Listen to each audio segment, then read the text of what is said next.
بسم الله الرحمن الرحيم. اللهم صل على سيدنا ومولانا محمد وعلى ال سيدنا ومولانا محمد وبارك وسلم وصل عليه. رب زدني علما، رب اشرح لي صدري ويسر لي امري واحلل عقدة من لساني يفقهوا قولي. نو مصنف رحمت الله علیه ویلو چې په علم البیان کې بزاو د دریو سيزونو ذکر کوما، د تشبیه ذکر وکوما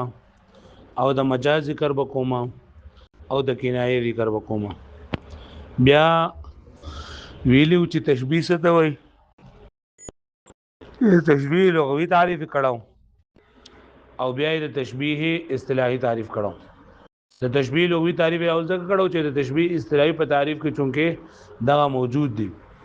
تشبیه لغوي تعریف سو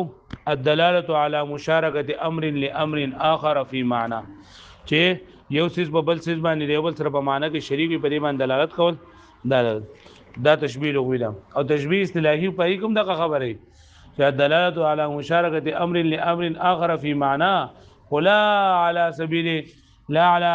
استعاره بالکنایه او نه به استعاره تحقیقی سره نه په تجدید سره. استعاره حقیقیه څه ته ویل کېږي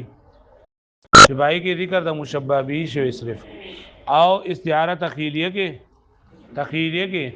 ذکر د لوازمات د مشبہ به او جدا ثابت وي د مشبہ د پاره. او په استعاره بالکنایه کې فضلز لګي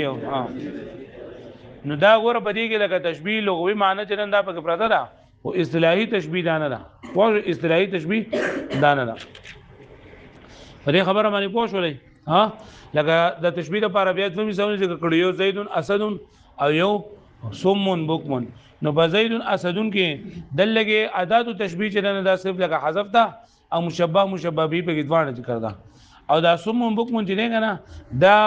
پدې کې دلګه ادات التشبیه په کوم حذف تا او مشبہ په کوم حذف تا. ځکه اصل کې دې هم کا صم چې دې منافقان مثال پشان د ړندو له پشان د کڼو له نو چا سره چې تشبیه ور کړی دا نه خو ذکر دي، خو چا تشبیه ور کړی نه هغه ذکر نه دي. سره خبره باندې پوه شوي. وز دا خبره به بیا کړی وا چې دا صم بکم دا تشبیه بلیغ دا او دا استعاره نه ځکه استعاره دي ته ویل کېږي چې واقعي کې رسل ناړو مشبہ هم نه وی ذکر او مشبہ پکې نه لفظن ذکر وي او نه پکې تقدیرن ذکر وي. پوه شو به معنی اند سره پکې دا مستعار له پکې رسل ناړو ذکر شوی دی، کلام بالکل لاینه خالی. او دای بیا دا مثال چې په پکې دلالت یا په پکې قرینه حالیه موجود وي یا قرینه مقالیه. قرینه حالیه لکه د زیات جلد کې منظر ناراضي او ته رایت اسد فی الحمام ما بغسل خانه کې حمام ولید دا غول اسد ولید. وذل کې وای کنه د دې نه خوا والنظر ها هنا فی ارکانه وهي اربعه طرفاه ووجهه واداه وفي الغرض منه وفي اقسامه. دلګه وسو د تشبیه په باره کې با موږ ته یوسف خبرو په باره کې ذکر کړي، یو به موږ ته ارکان د تشبیه ذکر کړي. ارکان د تشبیه څلور دي. ارکان د تشبیه سوري څلور کم دي؟ مشبہ به، ادات الشبه، ود الشبه. نیو با موږ ته د دې خبرې بل دا کنه چې د تشبیه د دینه غرض سید سره لپاره د تشبیه راوړل کېږي او د تشبیه اقسام څه دي. پرې خبره باندې پوه شئ. دا وای بیا زما کې بیا خبره کوم. او د دې سلور نه ولې خبره کوي؟ د دې په وجه ذکر کړی دي چې یو خدا چې په تشبیه په تعریف کې د دې سلور سوزونو ذکر دی. تشبیه په تعریف کې د دې سلور سوزونو ذکر دی، لکه ته الدلاله على مشارکه امر لامر اخر في معنى. نو دا الدلاله على مشارکه امر نو دا مشبہ ده على مشارکه امر لاخر دا مشبہ به ده او في معنى دا وجه شبه ده او بالکافي دا اداه الشبه ده. پوه شو به دې باندې نیا خدا چې د تشبیه په تعریف کې دا سلور خبرې ملحوظ ذکر دي نه باس کولې کیږي. او یادا چې د تشبیه اطلاق هغه چې په د تشبیه اطلاق په سلور سوزونو باندې کیږي نو ځکه یې سلور نه ذکر کوي. والنظر ها هنا في ارکانه او نظر دلته کې زمونږ په ارکان دي کې البحث في هذا المقصد، یعنی بعض په دې مقصد کې عن ارکان التشبیه المصطلح، دا تشبیه مصطلح نه بدون باسي، یعنی دا غیر ارکان په باره کې خبرې کوو. د تشبیه لغوي په باره کې موږ خبرې اترې با نکو. وهي اربعه او دا سلور سلونی طرفاه یا دو طرفونه دي یعنی مشبہ مشبہ به دي طرفین ولګي. ووجه وجه شبه او ادات شبه. وفي غرض منه او غرض درینه یعنی درې تشبیه څخه غرض ده. وفي اقسام او په اقسام د تشبیه کې او زاویه د تشبیه د سلور ارکان دي کنه. کوم ارکان دي د تشبیه؟ مشبہ مشبہ به ادات شبه. دا سلور ولې دي نو مې سوجي دي دو وجه دي. واطلاق الاركان على الاربعه المذكوره او اطلاق د ارکان په صحیح سلور مذکورو باندې اما به اعتبار یا خو اعتبارنا انها ماخوذه فی تعریفی چې د ځوانه ماخوذ دا سلور سوزونه ماخوذ په تعریف دیږي یعنی په تعریف کې دا خبره الدلاله علی مشارکه امر لامر فی معنى بالکافی. نو دلالت علی مشارکه امر چې په مشارکه امر دا مشبہ شو ها لامر دا مشبہ به شو فی معنى دا څه شو وجه شبه او بالکاف دا څه شو ونحوه یعنی کاف یا نحو درې لکه مثل شو کان شو کوفی شو او یا د دې ودینه او اما به اعتبار یا د دې ودینه د سلور ارکان ذکر کړل به اعتبار ان التشبيه په دې اعتبار سره چې تشبيه کثیر ما یطلق علی الكلام ډیر کرته اطلاق کې د دې په کلام باندې الدال علی المشارکه المذکوره چې دلالت کوي په مشارکه مذکوره باندې كقولنا زيد كالاسد في شجاعته. نو بدی مثال کې زید څه چره مشبہ او کافر فی الاسد او فی شجاعته وز دی وی کنه چې لکه د سلور ارکانو ذکر دی نوم بګلاول د طرفینو دا خبره کو د طرفینو دا خبره ولی بګلاول کې د مشبہ مشبہ به مبارکه ولما كان الطرفان هم الاصل کله چې د دوه طرفونه یعنی مشبہ او مشبہ به دا اصل والعمده او عمده فی التشبیه په تشبیه کې ولی دا لکون الوجه معنا قائما بهما زګه چې دا وجه تشبیه دا خو داسې معنی ده چې په دې دوه پورې قائمه ده په مشبہ مشبہ به پورې قائمه ده. والاداه آله فی ذلك او اداه چې دا خو آله ده په تشبیه کې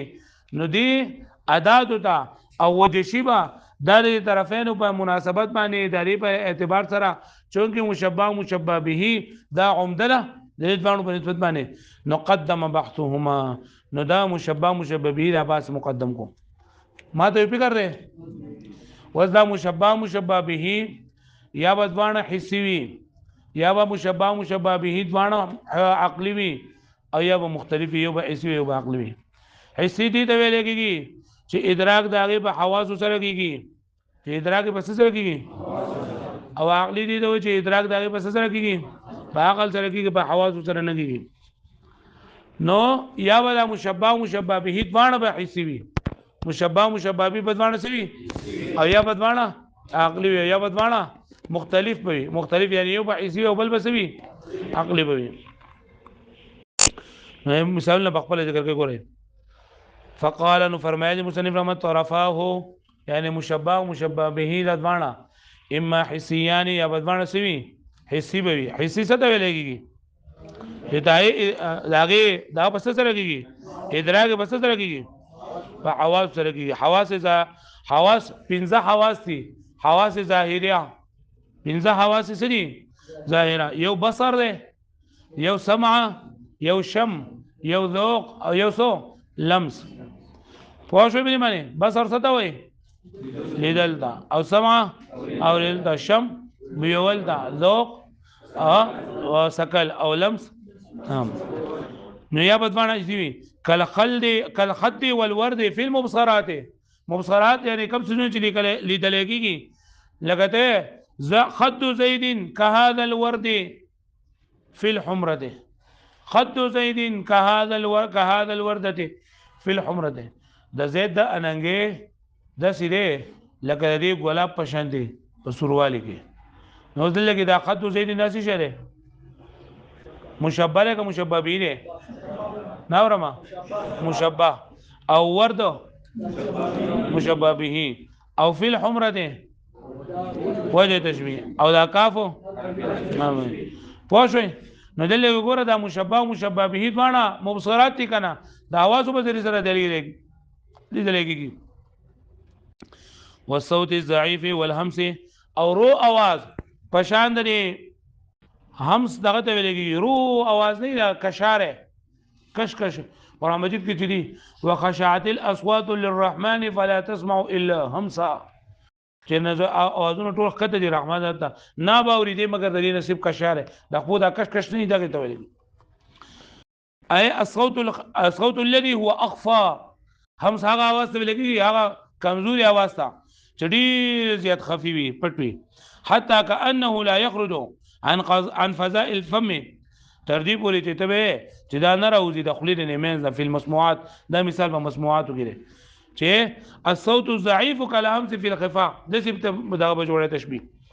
الصوت الضعيف كالهمس یا صوت پوښوي صوت الضعيف كالهمس نزل لګي صوت الضعيف دا څه شی دی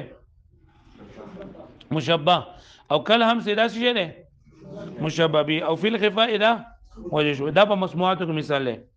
والنكهه نكهه څه ته ویل کېږي د خولې بدبو ريح الفم ولا عنبر دا خوشبو ده في المشمومات پای کې چې هغه دقیق محسوسه ولګيږي نه د خولې خوشبو دا په شان د عنبر لګته وي نكهه زيد كالعنبر نكهه زيد كالعنبر د زید د خولې خوشبو دغه عنبر دی نو نه دلګي د چا تشبيه د چا سره وکړل شي دا نكهه زيد دا بس شي او دا بل